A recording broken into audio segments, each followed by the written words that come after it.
Hello, you guys, and welcome back to Elevate with Erica. Thanks for coming to hang out with me today.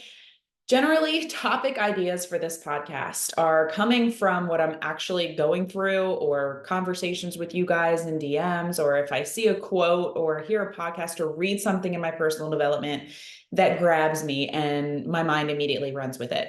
I know that when that happens, it's a message that I'm meant to share. So I'm running a free 7-day water and walking challenge May 27th through June 2nd. It's open to anyone and everyone. So this week I've been adding people to this pod that I have running for this.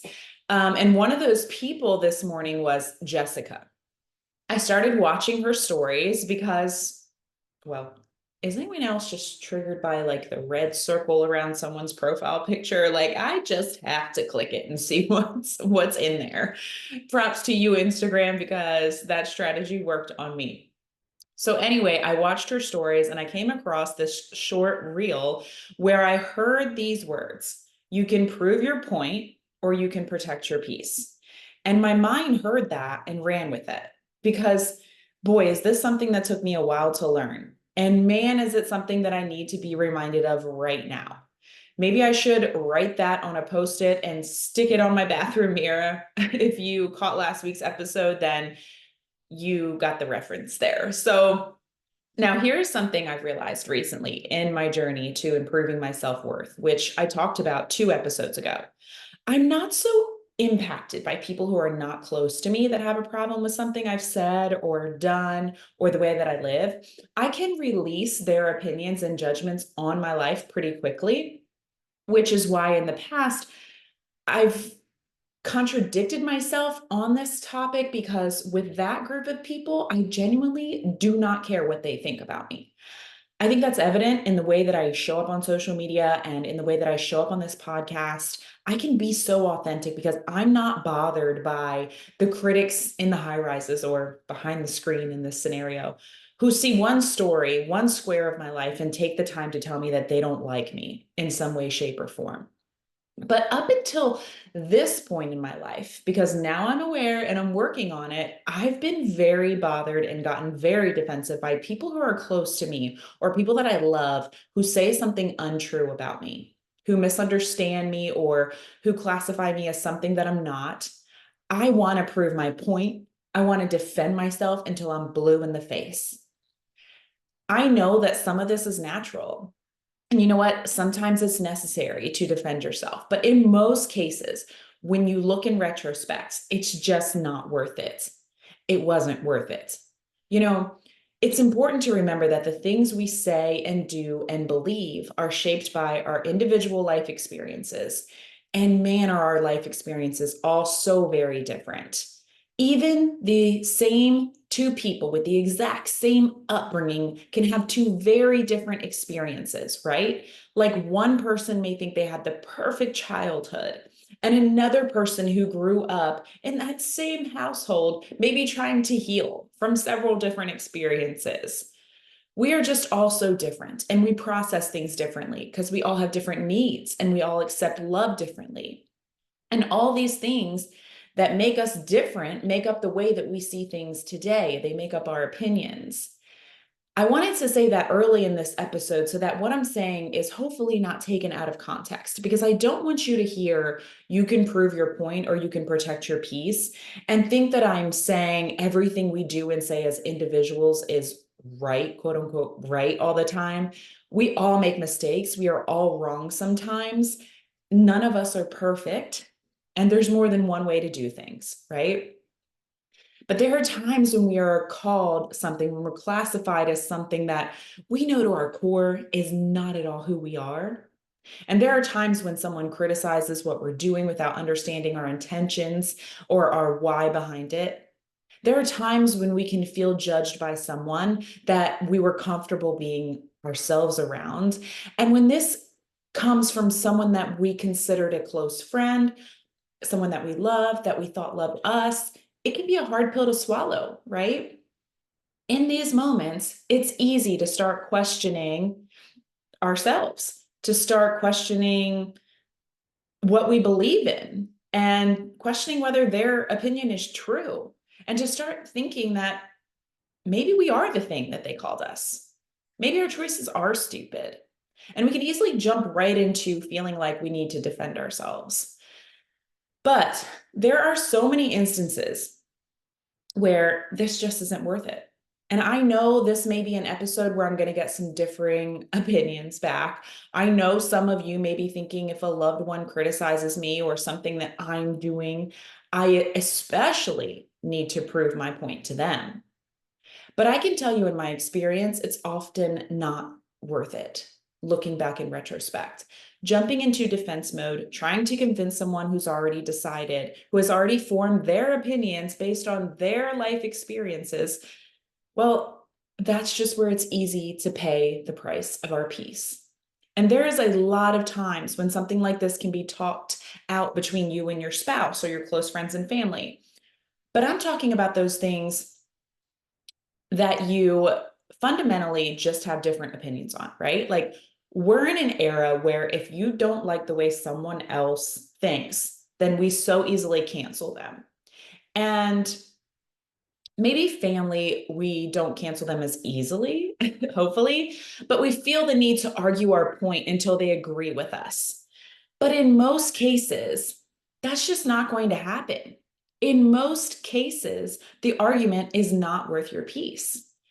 I don't expect a lot of people, even those close to me, to understand my career choice, to understand what podcasting is, what content creation is, what fitness coaching is, because it's a new concept. Making money through social media is a new concept to a lot of people. It's been happening a while, but it really blew up in 2020 when people started looking for alternative streams of income. And people think I'm just scrolling social media because that's the only thing they are doing when they're on social media. They think that I just like people to see me on camera because they don't understand why anyone else would be walking around with a phone like right up to their face talking, right? Like, not everyone understands, even those that I love. And that is okay. But that was a hard one for me at first, really hard to have my own husband not understand what I'm doing, to feel criticized by friends and family for leaving my government job to do this. It's tough. And I wanted to prove my point so bad, so bad to my husband for the first years of going down this unconventional career path. Boy, I wanted to show him. I wanted him to see that he was wrong, that happiness was more a measure of success than a job title. But that was my measure of success. And you know what? Nothing I said ever changed his opinion. What finally did was my actions, him actually seeing me experience, him actually seeing me doing this daily and experiencing who I am now, and seeing that this is something I'm extremely passionate about. A woman filled with purpose and excitement for life emerged, and he witnessed that. So that's what changed his opinion, his experience of being married to me and seeing me evolve, not anything I could have said to him. Because his opinion prior to this is based on how he was raised and how he was taught and his own life experience, his own position in a job that he happens to love. Because my husband is one of the lucky few that found a job that they love. He gets to do exactly what I feel like he was put on this earth to do since he was in his 20s. But that was absolutely not my experience. So during couples counseling that we found ourselves in late last year, he said the words to the therapist, "I see now why she had to leave that job. I see now." The biggest exhale came from me, and I tried for 3 years to tell him to prove my point, but he sees now because of my actions. And I share that with you because your actions will always speak louder than your words. If someone criticizes something you're doing, but you feel in your heart that your intentions are good and you're on the path you need to be on, respect that their opinion comes from their experience and understand that it doesn't mean they don't care about you. Keep your peace and let your actions do the talking. Know that their opinion does not invalidate your opinion. Their experience does not invalidate yours. If someone classifies you as something that you know to your core you are not, well, let's just call that what it is. That's name calling, right? It doesn't just stop because we became adults. We all do it. We've all said she's this, he's that, he's so, fill in the blank. We make our claims based on our interactions with that person, based on our experiences around that person, and based on our life experiences. We see the world based on our individual experiences. We see people in the same way. And we've likely misclassified someone before, right? I can own that. I thought I was right at the time, and then I realized I was wrong, not because they spent time telling me I was wrong, but because I observed differently.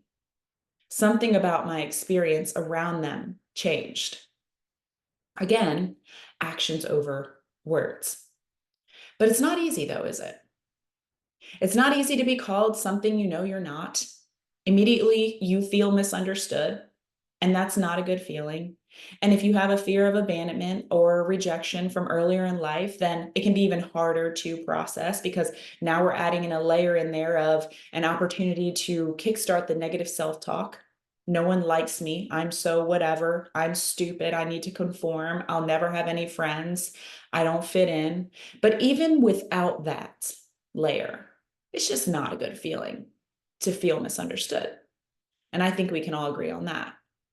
But we have to start catching ourselves in these moments sooner, not after things get heated or after we've gone onto the slippery slope of self loathing. In the moment, we can decide, you know what? I'm going to let them think that. I'm going to let them be wrong about me because I know in my heart exactly who I am and what my intentions are. I'm just going to let them have their opinion about me, even if it's wrong, because their opinion is not my problem. Their opinion is not your problem. Even through your actions, they may never see you in the light that you want them to, and that's okay too. Their experiences form their opinions. We have to get to a place where they don't trigger us to want to defend ourselves. It just doesn't warrant our energy. It's our time that could be better spent loving others for who they are, even if we think and feel differently about things. Our time better spent working on ourselves to show up better each day. Recently, I was called a narcissist, and this opinion came unsolicited, but was said on a very public platform. Someone showed it to me, and at first I was like, me? You know, that was my reaction. If you're on YouTube, that was my actual reaction. Me? I've been a doormat for people for over 30 years. It's literally what I'm working to repair in 2024, to stop being a doormat, to understanding that no is a complete sentence, to not feeling like I have to explain myself, to stop saying yes to being around environments and people that I know aren't good for me, to stop going in debt to make life easier for others. Guilty AF. Realizing I'm worthy of love and acceptance just as I am today, not when. I'm openly, actively working on all of these things, always working to be the best version of myself.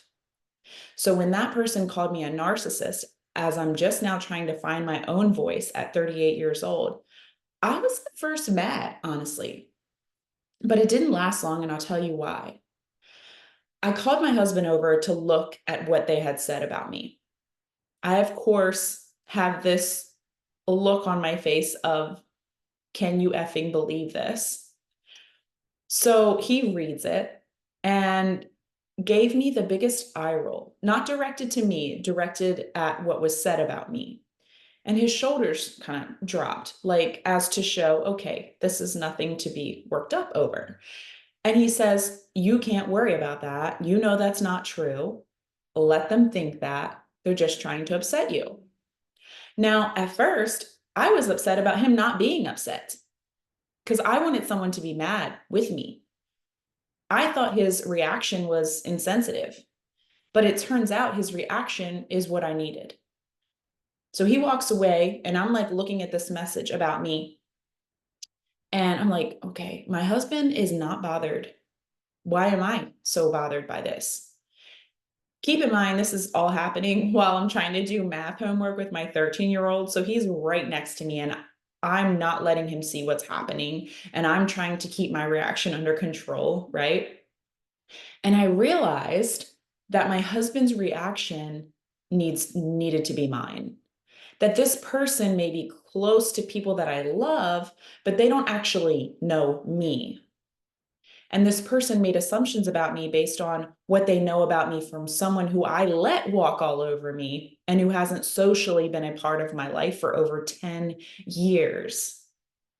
And from social media stories and from little boxes, from those things they gathered an opinion on me that fit their narrative. But that's just it. That's the part that I want you to hear. Their narrative, not mine. Their experiences, not mine. For far too long, I'm sad to admit that my kids have seen me not use my voice, not express my needs, not stand up for myself in healthy ways, and they've felt the repercussions of me not doing so. For the first time in my life, I am. And for the first time in my life, what do you know? I got slapped with narcissist. So, in that moment of recognizing my husband's non reaction was the right reaction, I realized that this was a sign. This name I was just called, and I know isn't me at all, is a good sign, an affirmation, even. I realized that people who have walked all over you, who have taken advantage of your kindness, and in some cases, weakness, aren't going to take it well when you realize you can't let that continue. I heard this quote recently: whatever you fear establishes the boundaries of your freedom. I let my fear of abandonment and rejection take my freedom for too long. So, y'all, I woke up the next morning feeling the lightest I have felt in a long time. That's why when I saw that quote this morning, you can prove your point or you can protect your peace, it grabbed me. And I was so proud of myself waking up that next morning for not letting a name someone called me lead me down a path of feeling like I needed to defend myself, getting upset, letting it have me tossing and turning in bed. And it felt so, so good. Because who else can say that they've had that happen, right? Someone says something about you, and in the moment, you didn't defend yourself because it kind of shocks you a little bit when it's so far from who you actually are. So you didn't defend yourself in that moment, but in the middle of the night, you're tossing and turning like, oh man, I should have said this, I should have said that, right? But that didn't happen this time. My husband's non reaction led me to realizing that it didn't deserve one. And it really changed the way that I view people's opinions about me. Because you see, this person isn't close to me at all, but they are close to people that I love. And therefore, it wasn't a total stranger behind a screen that was easy for me to just write off their opinion at first. It triggered the issue I have with being misunderstood and unaccepted by people that I do love. Until I realized that I can let them be wrong about me. I can let them have their narrative. I don't need them to understand my story. And what a freaking relief that is. It's hard in the moment to not defend yourself. But when you get to the other side of it and you realize that you have your peace over it without having to go on this back and forth, without getting heated, without losing sleep, it feels so empowering. So I'm taking what I learned in that moment and that quote I saw this morning, and I'm working on repetition now. I'm working on training my brain to have this reaction that quickly, and in other instances as well. I'm just going to start telling my husband all the time someone hurts my feelings so that his non reaction can remind me of this experience and that it doesn't warrant a reaction. I'm half kidding, also half considering that. So, this experience is going to remind me how good peace feels. And I can carry this with me to work on repetition. And then in other instances, I can choose. Is this person someone that I should even defend myself to? Is this experience worth talking out? Or can I let them have this? Can I let them keep their opinion and also respect my own? Someone thinks you're this, that, and the other. Let them. What if we just let them? What if we just choose that our peace is more important and that we know who we are? And that is all that matters in the way that we show up in the world. We aren't going to be perfect at this because we're human and we have normal human reactions and emotion, and things are bound to upset us and anger us and hurt us. But with awareness and repetition, just like everything else we talk through on this podcast, we train our brain to react differently to those situations. We can choose to recognize that their opinions are based on a totally different life experience than the one we had, and it's not our job to change it. It's not our problem. Their opinions are not our problem. Even if they are directly about us, it doesn't have to be your problem. I hope I've given you something to consider, a different perspective for the next time you feel misunderstood or mislabeled. I hope you consider this episode. I hope you remember you can prove your point or you can protect your peace. And just like last episode, if you're battling this right now, or if you know that it's something that you deeply struggle with, pop this on a post-it too on your bathroom mirror right next to the one we put last week. If you've resonated with this episode, I appreciate the time that you take to share it. And if you have a friend who needs this message, please send it to them. Tag me if you share it publicly so that I can personally thank you. I want to leave you with this. Your greatest peace will come not in correcting others, but in correcting yourself. Keep evolving, keep elevating. Until next episode, friends.